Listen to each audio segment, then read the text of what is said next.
Hi everybody, thanks for coming. My name's David Card. I've been working with the Street Fight folks for just over a year now. I was here last year. How many of you guys were here at this event last year? Pretty good, pretty good, pretty good. And I'm an old school industry research guy. I worked at GigaOM before Street Fight, and at Jupiter Research. Anybody remember that brand? Hey, yeah, we built and killed a $100 million business there. That was a lot of fun. And what I'm trying to do is work with Street Fight to figure out what kind of proprietary research we can do to help further the industry, and also maybe play a role in curating third-party research as well. But what I want to share with you today is some original stuff we've done, which will be live. The report should be live in less than an hour or so at the site. So if you need a copy of the slides or something like that, I encourage you to go and download the report as soon as it goes live. And what I wanted to show is, as Laura was saying earlier this morning, we've done a lot of work understanding small businesses and local merchants, and we wanted to turn our lens towards the big national brands who do local marketing.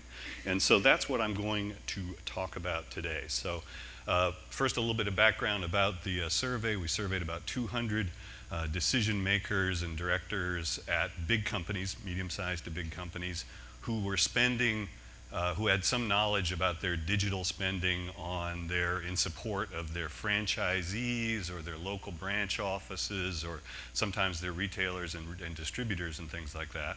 And we asked them some of the same kinds of questions that we've asked small businesses about: what kind of technologies they're using, what they find to be effective, how they make their buying decisions, what they're doing. So what I'm going to do is give you a high-level summary of that, of what some of the themes that we found out. Hopefully it'll help you do your job better, marketing to these guys and answering their needs. And it's broken into about 3 different parts. I'll talk a little bit about what the state of the art is in national to local marketing, what they're using and what they find effective. A bit about how they're doing managing their operations, and what kind of tools they use to manage things like attribution, as we were discussing earlier.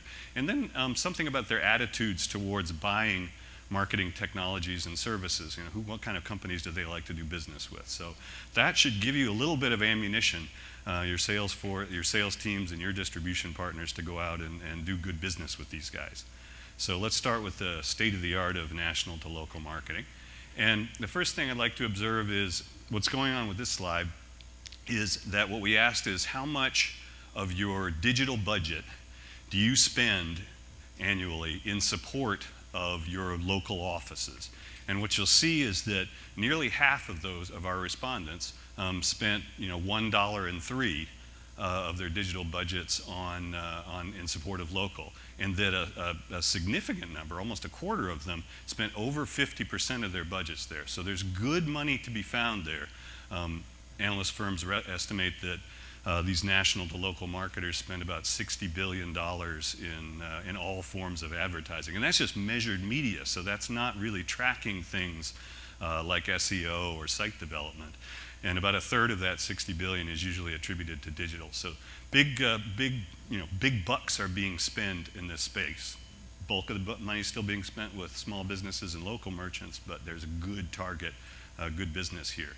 And the even more positive news than how big it is it is growing. So we asked people about that mix, the ones that are spending, how they're divvying up their digital budgets, and that 40% said that they saw that mix increasing. So they were going to shift digital budgets away from supporting national efforts towards more local efforts. The bulk of them were going to stay the same, but very few were going to be decreasing their local spending. This is good news. This is a good positive slide, and definitely suggests that there's lots of growth there. What you might first be surprised at, though, is a kind of a conservative nature of these big brands and big retailers and financial services companies. So what this slide illustrates is, we said, what do you use in the digital sense? So everybody uses email, but you'll see a whole lot of them are still relying on things like direct mail, local print, local radio, local TV, and in fact, relatively few, a couple of big classic digital categories like display ads and paid search and mobile advertising really hasn't been adopted so much in support of the local environments. So the way I interpret this is that a lot of these headquarters guys are spending their digital money to drive traffic to the headquarters site, to the corporate website, whether that's a commerce site or a store or something like that. And they're spending a little bit less attention perhaps than they should about driving traffic to the locals. So that's an opportunity, and I think one of the opportunities is to kind of do some integration across channel, if you can, because they're all using multi-channel campaigns and programs, and perhaps what they need is a little bit of connecting the dots between their digital budgets and their traditional ones. Another thing we found that was kind of striking was we asked this same group of people what was the most effective in achieving their objectives in marketing. And what you'll see here is that, no surprise, email, the one that everybody uses, they rate as pretty highly. They're also pretty keen on social media marketing as well. But again, they're not rating things like SEO and display ads and paid search as particularly effective. They feel that they're less effective than a lot of traditional media. And this is kind of in contrast. You're thinking about these are the big guys, so they should be the leading edge. And in fact, they're experimenting. A lot of them are.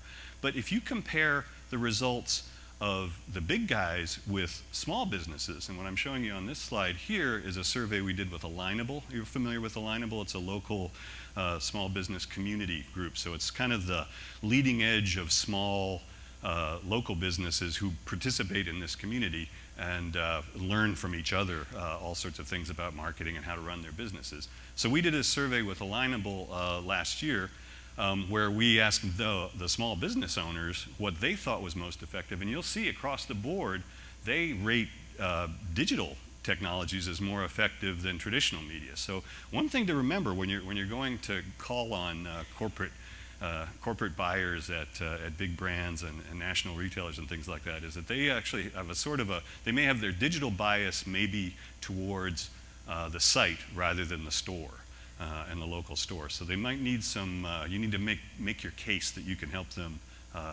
perform at the actual local level. The other thing is I wanted to ask them how effective they thought they were across the board. These are big companies and they're pretty good at marketing and advertising. So across the board, again, they did think they were pretty effective. The way you read this slide is that the different classic kind of marketing objectives, how effective do you feel they are? If the dark green and the light green are effective and very effective. So they thought they were doing a good job. Their digital budgets were well spent in customer service and support and in retention and loyalty, but less good at doing things like new customer acquisition or upselling. So here's a problem you can help them solve. If you're selling digital products, one of the things they would like to see is a bit of improvement on their new business, and that actually does coincide or feel the same as the small businesses. Their primary objective almost invariably and universally, and maybe even wrong, because as we all know, it's much easier to service an existing customer than it is to acquire a new one. But in any survey I've ever seen, small businesses always want to do get people into the stores, and it's all about new customer acquisition. So this is a kind of a thing in common.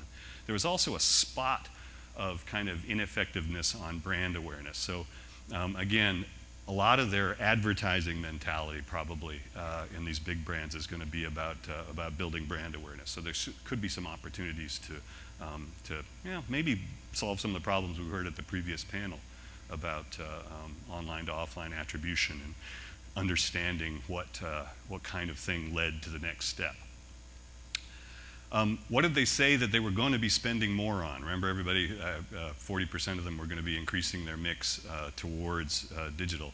And the top two categories were social media and mobile. So those are the two top of their mind. Good news, I mean, this is a pretty positive slide too. They're increasing almost everything. And maybe the one that's surprising is paid search is fairly low on their list. This is worth looking into. If they think that search is not quite as effective or not worth spending, or maybe they already understand how to do it, well, they're going to have another thing coming, because as they spend all that money on mobile and social, the notion of search is going to change very dramatically, and the way people start their discovery process is not going to necessarily start on a search engine every single time. There's a lot of action going on in that space, and a lot of interesting research on what you need to do that kind of thing. So let's talk a little bit about how they manage their operations and what this implies for your business for selling to them and servicing their needs. So this is a little bit of another one of these scalar slides, but we asked them a couple of different things. Now, of these different kinds of categories of digital marketing activities or channels or whatever you want to think of them as, which ones were absolutely centralized at corporate headquarters? That's the orange bar. And you can see in net result is about a third of all their digital marketing across different companies was pretty highly centralized. The gray bar is pretty centralized too, but the orange bar is really sort of at corporate headquarters. And then if you look at the light green and the dark green, that's where budgets are set maybe at headquarters, but a lot of the operational day-to-day business and activities and decision-making is done at the local offices. And green is where it's really, really localized. And a couple of takeaways here. The first one is that it doesn't differ that much across the different types of products and services. So depending on where your marketing technologies or services fit, you're going to run into the same circumstances in most cases. I mean, it's not surprising that email and website management are a little less, more likely to be run locally than centrally. But the big takeaway is that it's pretty, it's pretty the same.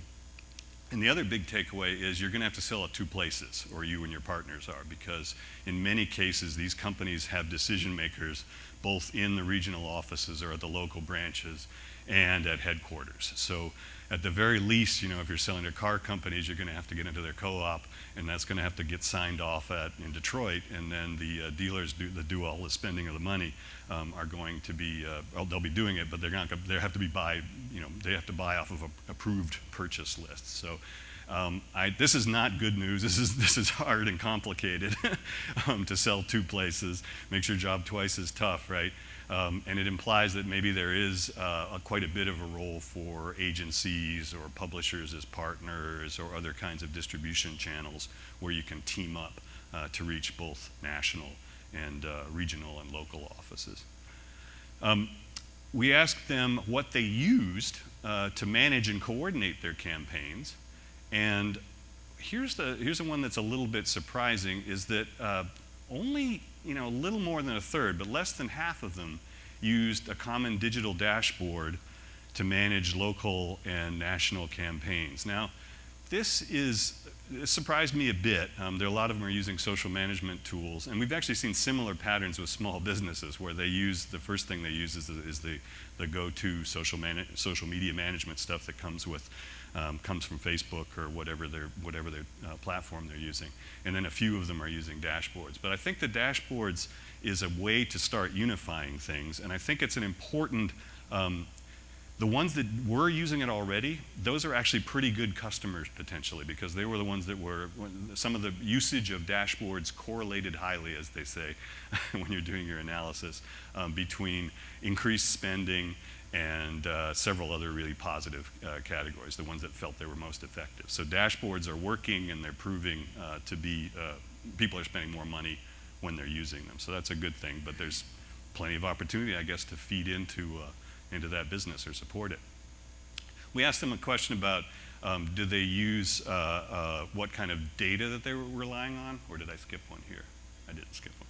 So we asked about what they thought was the most effective data, and not surprisingly, in contrast to the way the Foursquare guy was talking about first-party data, I mean the first-party data, the data they own. So they're relying on their own CRM information, right? So they think the most effective data they're using in support of local marketing is their own customer database and owning email addresses and things like that. Now, I'm not surprised by that, and I don't think that's wrong.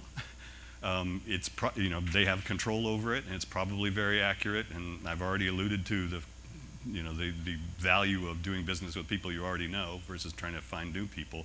But I will point out, those two things are okay, but I will point out that when you ask them some of the other tools that they used, they're not using a whole lot of third-party data sources. So they're not a lot, and relatively few of them are using data aggregators or rating services. The ones that are using ad networks are using that to help manage things, data management platforms, which is a tool that has really grown up around display advertising, but I think is going to increasingly play a role in other marketing technologies as well. They're not using a whole lot of this yet. They probably are in managing their campaigns to drive traffic to the headquarters site, but they're not doing a whole lot in the support of the local businesses.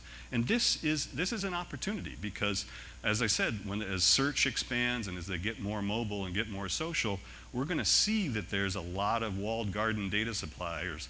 Your Facebook data is not going to talk to your Google data or to your Apple data that well. So there's going to have to be some third-party way of doing that, and I think that's a potential opportunity.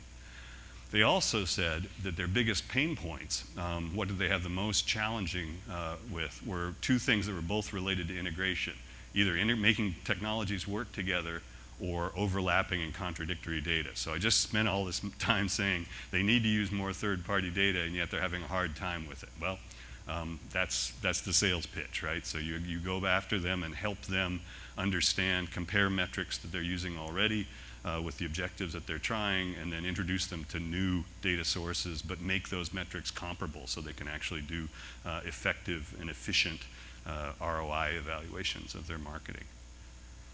And then let's think about, or let's ask them about what they thought about who they wanted to buy from and how they wanted to buy marketing services and technologies. So the first thing we did was we gave them a couple of choices about, best of breed versus, single supplier. And the way I would interpret the results from this is that, in general, they're more inclined to look for the right solution and then suffer the integration necessary to make that work. They'd rather do that than very few people have said, all else being equal, we'll just buy from a single supplier. So this is pretty good news for smaller companies because chances are it's going to be hard to unseat the incumbent. All these big companies are going to have some Adobe or some Salesforce or some Oracle software in place already. So bolting your solutions into that is probably legitimate, and they're open to hearing about that. We actually asked them, were they comfortable with buying from smaller companies or startups? And this is good news. 61% said they were very comfortable or somewhat comfortable with doing business with smaller companies. It doesn't have to be Oracle or Adobe or IBM every single time. So they do see it as a challenge to do that integration, but they're willing to look at innovation and innovative solutions. And here's the one that you take home and give to your sales force and have them put it in their bag. What we found was a very good correlation between the companies that were comfortable with buying from smaller suppliers and how effective they were at achieving their marketing objectives. So the way you read this is the ones who said they were very comfortable, they were more likely than the ones that said they were less comfortable to say they were effective at things. So the message you go is you say, hey, look, deal with small companies like these guys who are really successful are doing, and you'll do as well as these successful companies are. So this is maybe a money slide that you put in your deck when you're making your presentations. Another thing we found about them is remember they're buying a lot of local media still, a lot of traditional media, print and TV and radio, and they rate media as important. So we've said over the years that there's a bigger role that media companies can play in distributing new technologies. It's not always easy, but they do have sales forces, and there's probably some kind of a need for some kind of a hub for doing integration and bringing together audiences and tools and services. And then this is we asked them, what are you interested in the near term in terms of new technologies? And beacons and bots and things are really hot, but they're not really front of mind. The front of mind stuff is mobile, and mobile push in particular, and real-time location data to take advantage of that. So this kind of the sexiest technologies in these big national to local marketers' minds are mobile-oriented or data-oriented. So programmatic buying on traditional media is pretty cool, as they're buying a lot of traditional media too. But some of the new next generation point of sale stuff and wearables and things like that, they feel probably that's another 12 to 18 months off. So my key takeaways from this presentation, and I'm going to be around all day, so if you have questions, talk to me, and then definitely download the report. They're probably, these national to local marketers, they're keen. They have big budgets in there, and they're shifting their mix, more of their digital budgets towards local support, but they're more conservative than you might have thought. Probably they're using a lot of their digital efforts, on the headquarters, the corporate website rather, than the branch offices. There's a perception out there that digital technologies are not as effective as they're better for customer support and less effective at new customer acquisition. So that's a problem to help solve for them, possibly by integrating with their traditional media buys. The data management that they need is something that sort of connects the dots between their objectives and their ROI of their media spending or marketing spending. And they're going to want to rely on their own data first before they rely on third-party data. So anything you offer that helps do that dot connecting or ROI proving has to sort of plug into what they're using already. They complain a bit about integration and incompatible data, but they are willing to work with multiple suppliers and smaller companies as well. So they're willing to do the work. You just have to get them to pay for it or get some agencies to help do the work. It seemed like from the survey that they're more likely to do the work themselves. So tools and service supports and things like that are definitely going to run into friendly ears. And then the front of mind new technologies that they're most interested are mobile and location, and they're still spending a lot on mobile and social. So that's my presentation. Like I said, I'll be around all day if you have any questions. I encourage you to download the free report. And I think we're going to go to break. Is that right? So come back in 20 minutes. Is that how the break time works? Yeah.